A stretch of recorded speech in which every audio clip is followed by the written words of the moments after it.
DY365 digital মধ্য অসমত পুৱাৰ পৰাই আৰম্ভ হ'ল সৰ্ববৃহৎ উচ্ছেদ অভিযান নগাঁৱৰ কামপুৰৰ লুটুমাৰীত প্ৰশাসনৰ বুলডোজাৰ চলা আমি দেখিবলৈ পাইছো বুলডোজাৰেৰে এফালৰ পৰা ভাঙি দিয়া হ'ল বেদখলকাৰীৰ ঘৰ আৰু জাননী জাৰি কৰাৰ পিছতো বহু পৰিয়ালে ত্যাগ কৰা নাছিল সেই ঘৰ আৰু তাৰ পিছতে প্ৰশাসনৰ বুলডোজাৰে কিন্তু দয়া নাই ক্ষমা নাই নীতিৰে এনেদৰে সকলো ঘৰ এতিয়া ভাঙি দিছে এই মুহূৰ্তত জনাম সবিশেষ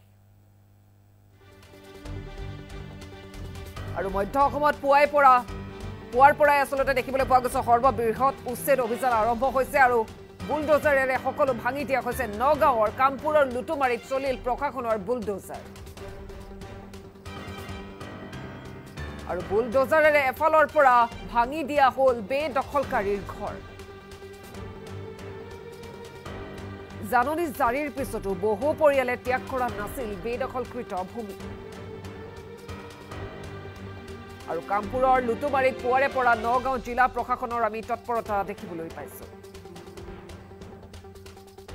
অৰ্ধ শতাধিক ডাম্পাৰ আৰু এক্সকাভেটৰৰ লৈ প্ৰশাসনে এটা উচ্ছেদ চলাইছে লুটুমাৰী বনাঞ্চলৰ 795 হেক্টৰ ভূমিত এই বৃহৎ উচ্ছেদ অভিযান মধ্য অসমত পুৱাৰ পৰাই সৰ্ববৃহৎ উচ্ছেদ অভিযান চলা আমি দেখিবলৈ পাইছো আৰু প্ৰশাসনৰ দয়া নাই ক্ষমা নাই নীতিৰে এতিয়া বুলডোজাৰ চলিছে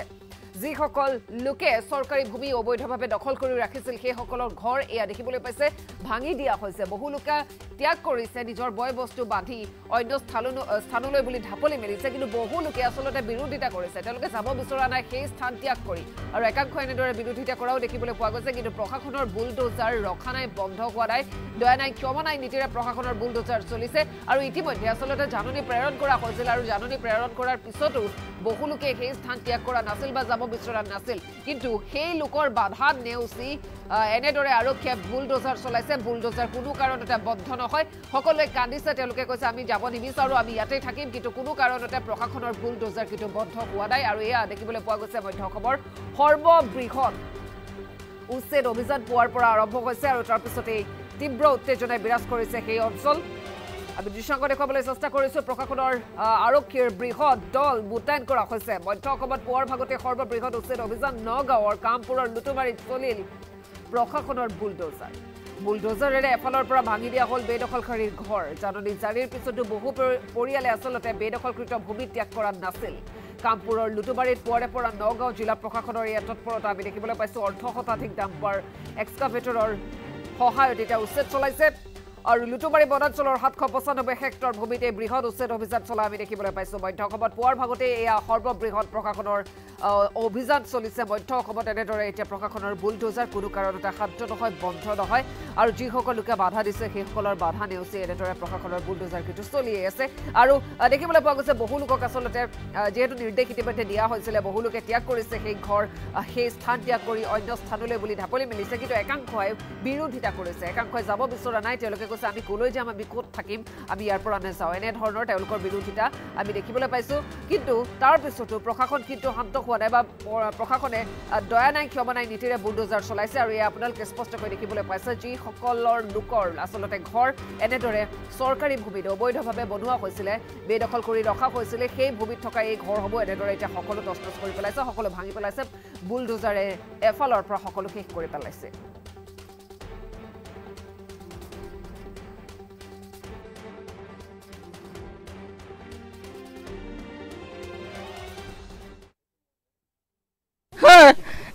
আমার ঘরে আমার পুতানের ঘর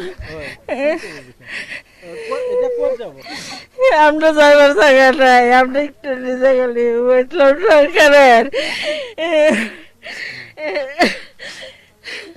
কায়ার তো তারা এই ভাঙচিন কিনলে গিয়া কিমান দিন হয়েছিল আপোনালোক আমি আমার বিয়া হয়েছে একেবারে ছোট কালে এই আমি আমার ওর মরছে ওরই মরছে জামাই মরছে ওর পুতানে বুড়া হয়ে গেছে গা পুতানে বুড়া হয়ে গেছে ব্যক্তি আর যে সব হয়েছে এন্দার হয়েছে আমার দেহ খোলা উঠছে এরা খোলা উড়ে তো হয়ে গেছে এটার বিচার আল্লাহ যদি করে ইয়াত লুটুমাৰী বনাঞ্চলত ৩৭০৭ বৰ্গ কিলোমিটাৰ মানে বনভূমি আছে তাৰে ১৭৭ আপোনাৰ হেক্টৰ মাটি আছে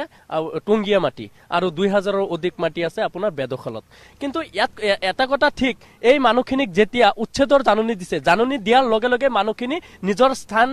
এৰি অন্য স্থানত গুচি গৈছে অতি শৃংখলাবদ্ধভাৱে অতি কোনো ধৰণৰ উত্তেজনাময় পৰিৱেশ হোৱা নাই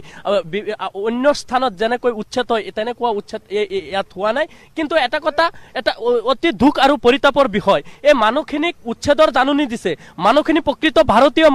মানুহখিনি ভাৰতীয় মানুহ ভূমিহীন মানুহ এই মানুহখিনিক সংস্থাপন দায়িত্ব দিয়াৰ চৰকাৰৰ কিন্তু এই চৰকাৰে এই মানুহখিনিৰ সংস্থাপন নীতি কেৱল আৰু কেৱল এটা নিৰ্দিষ্ট শ্ৰেণীৰ এটা বৈষম্যমূলক নীতিৰে কেৱল টাৰ্গেট কৰি আজি মুছলমানক উচ্ছেদ কৰি আছে আজি লগত অন্য জনগোষ্ঠীৰ মানুহ আছে তেওঁলোকক জাননী দিয়া নাই কিয় জাননী দিয়া নাই তেওঁলোককো জাননী দিব মই চৰকাৰক বাৰংবাৰ মুছলিম ছাত্ৰ সন্থাৰ ফালৰ পৰা দাবী জনাইছিলোঁ যে অসমত কিমান বনভূমি আছে তাৰ এটা শ্বেতপত্ৰ প্ৰস্তুত কৰিব লাগে তাত কোন বসবাস কৰে মুছলমান কিমান অন্য জনগোষ্ঠীৰ কিমান এটা শ্বেতপত্ৰ প্ৰস্তুত কৰি তেওঁলোকে উচ্ছেদ প্ৰক্ৰিয়া কৰক আমাৰ আপত্তি নাই আৰু এই মানুহখিনিক যি আশ্ৰয় মৌলিক অধিকাৰ 21 অনুচ্ছেদত আছে এই আশ্ৰয় মৌলিক অধিকাৰ আশ্ৰয় নিদি তেওঁলোকক কেৱল উচ্ছেদ কৰি দিলেই নহ'ব এই ছাত্ৰ ছাত্ৰীৰ ভৱিষ্যতকে আগন্তুক হাইস্কুল শিক্ষান্ত পৰীক্ষা উচ্চতৰ মাধ্যমিক পৰীক্ষা আছে এই ছাত্ৰ ছাত্ৰী ক'ত যাব কেনেকৈ পৰীক্ষা দিব এই ছাত্ৰ ছাত্ৰীৰ ভৱিষ্যত কি হ'ব এই চিন্তা কোনে কৰিব গতিকে আমি মুছলিম ছাত্ৰ সন্থাৰ ফালৰ পৰা আমি শীঘ্ৰেই আমি মানৱ অধিকাৰৰ দ্বাৰস্থ হ'ম আৰু ন্যায়ালয়ৰ দ্বাৰস্থ হ'ম এইটো এটা কথা খাটাং মানে ইয়াত ক'বলগীয়াতো একো নাই মানে মই বিকলাংগ এজন মানুহ আছিলোঁ মই বহুত ৰিকুৱেষ্ট কৰিছোঁ মানে মাটিটো মানে চৰকাৰী মাটি এইটো যিটো মানে ৰাস্তাটো গৈছে এইটো আপোনাৰ ৰেভিনিউ মণ্ডল আৰু পৰছ মণ্ডল ডিপাৰ্টমেণ্টে দুয়োটা মিলি পেলাই ৰাস্তাটো লৈ গৈছে আমাৰ বাপ দাদা আমলত যেতিয়া ৰাস্তাটো লৈ গৈছে মানে চৰকাৰৰ তৰফৰ পৰা আমি এটা সৰু ঘৰ পাইছোঁ ঘৰ পাই পেলাই আমাৰ আৰু দুবাৰ এভেকশ্যন হৈছে কিন্তু ৰাস্তাৰ ভিতৰত এভেকশ্যন হোৱা নাই